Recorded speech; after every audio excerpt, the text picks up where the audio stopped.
Bonjour et bienvenue sur le podcast Explore Japon, le podcast qui explore le Japon sous toutes ses coutures. Des conseils voyages, de la culture ou bien de la vie de tous les jours en passant par l'apprentissage du japonais, partons ensemble 2 fois par semaine pour ce magnifique pays qu'est le Japon. Bonjour à tous, après quelques épisodes 36-15 ma vie où je vous ai raconté des petites anecdotes qui me font chaud au cœur quand j'y repense ou les magasins préférés sur Paris, après avoir fait un épisode démarche administrative qui va peut-être pas passionner les foules mais qui peut servir à certains, aujourd'hui on va repartir dans un truc plus sympa, on va repartir en exploration. On prend donc son petit sac à dos, sa carte, son appareil photo et un billet de train en direction de Fukuyama et sa voisine Tomonoura. Alors j'avais déjà fait un podcast à propos de Fukuyama dans l'épisode 28, ça commence à remonter à force, et pour vous expliquer pourquoi Fukuyama faisait une bonne base arrière. Donc je vais pas revenir là-dessus. Après soyons clairs, Fukuyama c'est pas le spot touristique par excellence au Japon. Mais si comme moi, vous vous en servez en base arrière, ou bien si vous êtes de passage pas très loin, la ville elle est pas totalement dénuée d'intérêt. Vous pourriez très bien passer une bonne journée sur place en passant par Tomonoura, une ville qui a sa petite réputation et qui n'est vraiment pas dénuée de charme elle non plus. Mais commençons par l'instant géographique et situons un peu Fukuyama. Fukuyama, ça se situe entre Osaka et Hiroshima. Elle possède une gare de Shinkansen, ce qui lui apporte un gros plus pour tous les trajets et pour y aller. C'est une assez grande ville parce qu'il y a tout de même 470 000 habitants. Bon, bien sûr, on est loin des villes comme Fukuoka, Hiroshima ou Kyoto, mais il y a tout de même de la vie en ville. En train, vous n'êtes vraiment pas loin d'Hiroshima. Vous êtes seulement à 20 minutes en Shinkansen, bien sûr. Sinon, il faut compter 2 heures en train local. Bon, là, du coup, vous n'êtes pas non plus super proche, il faut l'avouer. Et le Shinkansen, en vacances, avec un JR Pass, c'est pas cher. Enfin, ça vous coûtera rien du tout, même si vous avez le JR Pass. Mais sinon, c'est pas forcément ce qu'on va faire tous les jours. Sinon, votre budget mensuel va vite fondre au soleil. D'Osaka, il faut compter 1h15 en Shinkansen. C'est un petit peu plus loin, mais en day trip, ça peut se faire. Et un peu moins de 4 heures en train local. Bon, là, on va peut-être oublier le côté train local. Donc voilà, vous situez un petit peu la ville. L'attraction principale se trouve juste à côté de la gare, vraiment. La gare Shinkansen. Et quand je dis juste à côté, je mens vraiment pas, vu qu'on a une vue imprenable sur elle quand vous passez en Shinkansen, c'est le château de Fukuyama.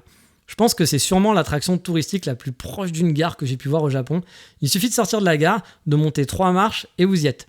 Le château n'est pas bien grand, mais il est plutôt mignon. Et l'esplanade vous offre une vue vraiment sympa sur la ville, vu qu'elle est un petit peu en hauteur. Le château ne fait pas partie du club des rares châteaux d'époque, il a été bien abîmé pendant la Seconde Guerre mondiale et a été restauré dans les années 60. Sur le terre-plein, vous pourrez voir une énorme église, limite flippante, et plus imposante que le château même. Bon, c'est un fake finalement, c'est pas une vraie église, c'est un lieu pour des mariages. C'est en gros une mi-hacienda, mi-église. C'est un peu surprenant comme concept, mais c'est assez marrant à voir au final, même si c'est pas très joli, on se doit l'avouer. Près de la gare, de l'autre côté du château, il y a le centre-ville. Alors, il n'est pas bien grand, il y a quelques rues commerçantes qui ne sont pas les rues les plus animées que vous pourrez voir au Japon a priori. Je vais pas vous vendre du rêve, mais c'est pas non plus la ville avec la plus belle architecture. Honnêtement, c'est pas très très joli les rues de Fukuyama, en tout cas le centre. Mais pour une petite pause, ça peut être sympa aussi de voir un autre Japon, un Japon un peu moins touriste, un Japon un peu moins grosse ville. C'est rigolo, c'est pas joli, c'est pas le truc qui est super waouh, mais ça peut être, si vous êtes curieux, ça peut être rigolo. Et si vous voulez vous faire du coup une pause café, parce que vous le savez maintenant, j'adore le café, je vous invite à aller à Extractor Coffee by Nokoi. Le lieu est vraiment joli et le café de qualité. C'est un joli coffee shop avec une architecture qui est vraiment très très belle.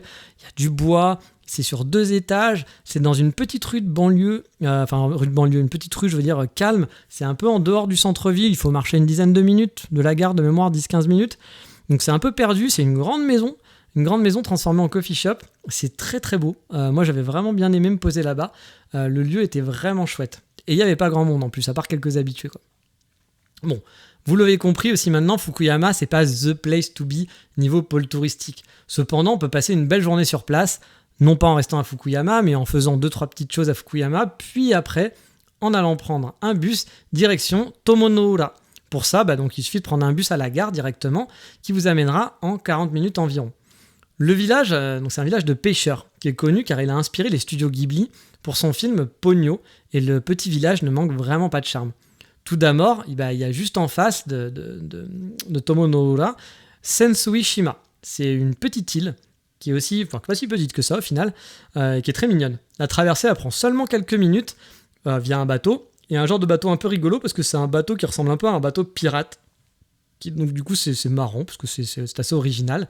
Il est pas bien grand non plus, hein, mais voilà, il est drôle, il est assez rigolo, ça fait des photos sympas aussi de prendre le bateau qui arrive ou qui va de là jusqu'à l'île.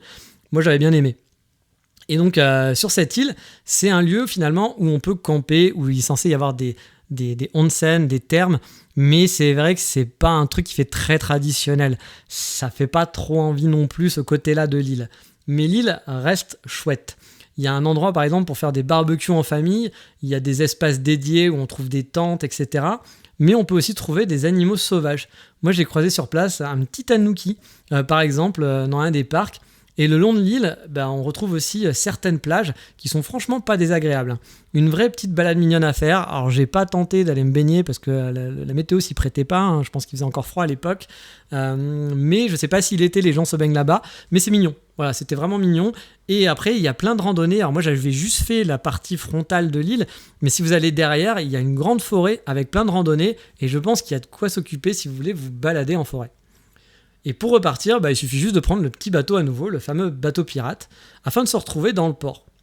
Donc là, on va retrouver son petit et charmant petit port, qui fait vraiment tout petit, hein, c'est pas très très grand, avec un phare, un joli phare, mais tout petit, qui est un lieu parfait pour faire une jolie photo du port, ou de se faire un petit selfie souvenir sur le port.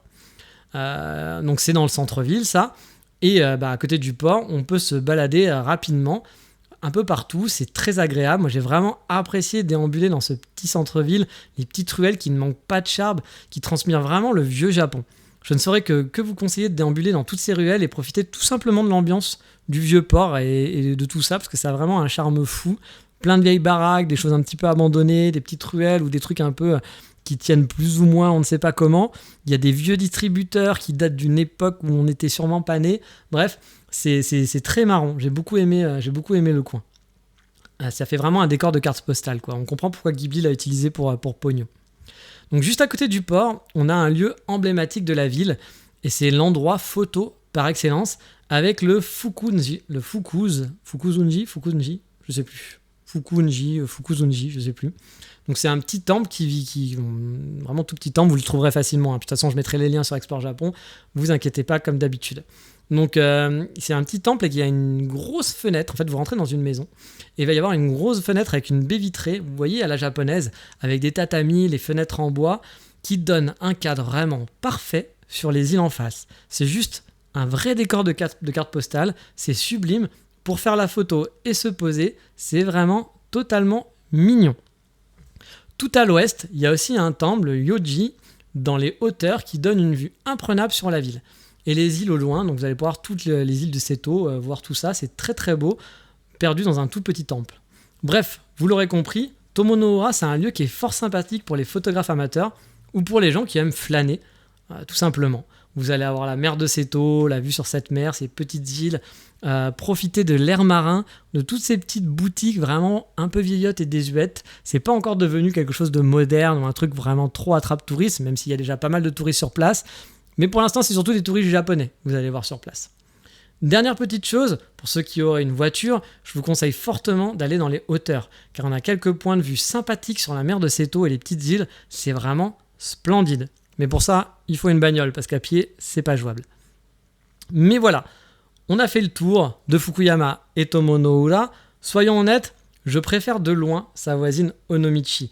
Je vous en ai déjà parlé dans un ancien podcast. Moi, j'adore Onomichi, c'est un de mes coins préférés pour me balader. Et si je devais choisir, pas d'hésitation, c'est Onomichi.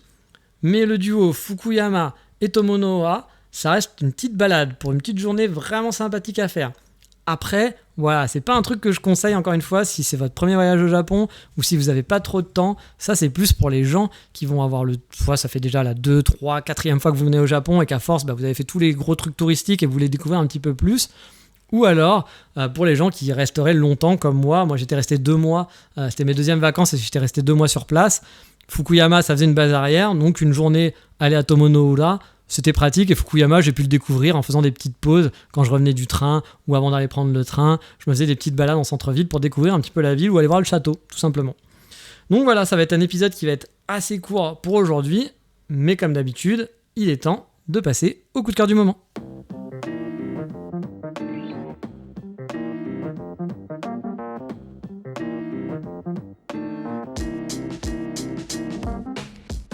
Et mon coup de cœur du moment, ça va être pour un magazine qui n'est pas sorti encore quand j'en parle aujourd'hui. J'ai pas vu, mais j'ai pu feuilleter le numéro 1, car c'est le numéro 2 qui va sortir, je vous en avais déjà parlé, c'est la revue Coco. La revue Coco, c'est quoi ? C'est un magazine qui est écrit à la fois en français, mais aussi en japonais. Du coup, si vous voulez apprendre le japonais, ou si vous êtes en train d'apprendre le japonais, ça peut être quelque chose de pas mal. Moi, j'aime bien le concept pour ça, pour pouvoir lire en français et en japonais, avoir la traduction derrière, ça permet de s'aider. Parce que parfois, vous avez que des trucs en japonais, du coup, ça peut prendre du temps à tout traduire mot par mot. Là, au moins, vous avez la traduction en direct et j'aime beaucoup le concept. Donc là, la revue numéro 1, c'était sur le street art. Moi, le street art, c'est pas du tout mon dada. Je n'aime pas ça, c'est pas mon truc. J'ai plein de potes qui adorent le street art, qui trouvent ça génial et qui sont à bloc. Moi, j'aime pas ça. La plupart du temps, ça ne me plaît pas. Parfois, il y a des street art qui me plaisent, mais les 3/4 du temps, c'est très rare que ça me plaise. Et du coup, j'avoue que le numéro 1 m'avait pas non plus convaincu de fou à cause du contenu. J'avais beaucoup aimé le concept. En plus, il y avait vraiment des articles qui avaient l'air complets. Je l'ai lu, mais je l'ai lu en diagonale et je dois avouer, j'ai même pas essayé de lire en japonais parce que le sujet me plaisait pas. Alors pourquoi je vous parle du numéro 2 ? Parce que le numéro 2, il va parler de bouffe et ça va m'intéresser beaucoup plus. Je sais pas du tout si ça va être intéressant parce que je l'ai pas encore lu. Il sort le 2 octobre, mais c'est clair que je vais l'acheter parce que là, je pense que le sujet va beaucoup plus m'intéresser et que du coup, je vais peut-être être un peu plus emballé par la revue Coco, parce qu'encore une fois, j'aime beaucoup le concept. Donc voilà, ça s'appelle La Revue Coco, vous pouvez le trouver sur leur site, ils font des Kickstarter à chaque fois pour le vendre. Vous savez que maintenant, des livres sur le Japon, en ce moment, il y en a plein, des magazines. Il y a La Revue Coco, il y a Tempura qui a sorti aussi un nouveau numéro, là, qui est pareil, il faut l'acheter en crowdfunding chaque mois.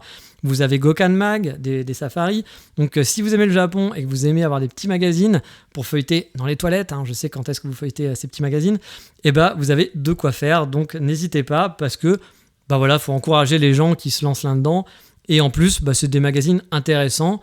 Les 3, je les ai feuilletés. Les 3 sont vraiment bien. Donc si vous êtes fan du Japon, ça devrait a priori vous plaire. Mais sur ce, il est temps de se dire bientôt au revoir. N'oubliez pas, encore une fois, la fameuse FAQ. Je sais qu'à chaque épisode, j'en parle, mais il est encore temps de pouvoir m'envoyer donc vos petites questions. Si vous avez une question sur ma vie au Japon, sur le Japon en général, sur un truc un peu générique de voyage, vous demandez mais comment on fait ça, ou comment les Japonais font ça, ou comment ça se passe, je suis pas sûr de pouvoir tout vous répondre, je ne connais pas parfaitement le Japon, mais si je peux le faire, ça sera avec plaisir. Ou si vous avez des questions sur ce podcast, comment enregistrer un podcast, ou vous avez envie de lancer un podcast sur le Japon, mais vous dites mais je sais comment tu fais ça, c'est compliqué. Non, c'est pas compliqué, et je peux vous expliquer dans cette FAQ comment ça marche. Si vous voulez avoir des infos sur mes futurs projets, n'hésitez pas. Ou si vous voulez juste dire bonjour, envoyez-moi un message sur Instagram, ça fait toujours plaisir, même si je mets un peu de temps à répondre, car j'ai beaucoup de boulot en ce moment sur mon projet personnel, mais ça me fait toujours plaisir. Donc allez sur mon compte Instagram, NGEE, pour pouvoir m'envoyer un message, ou alors envoyez-moi un mail à nicolas@ngee.me, donc njmi, pour la FAQ, et ça sera avec plaisir que j'y répondrai dans cet épisode numéro 100 spécial, et on s'en rapproche de plus en plus. Du coup, je vous dis à bientôt, ciao, mata, bye bye.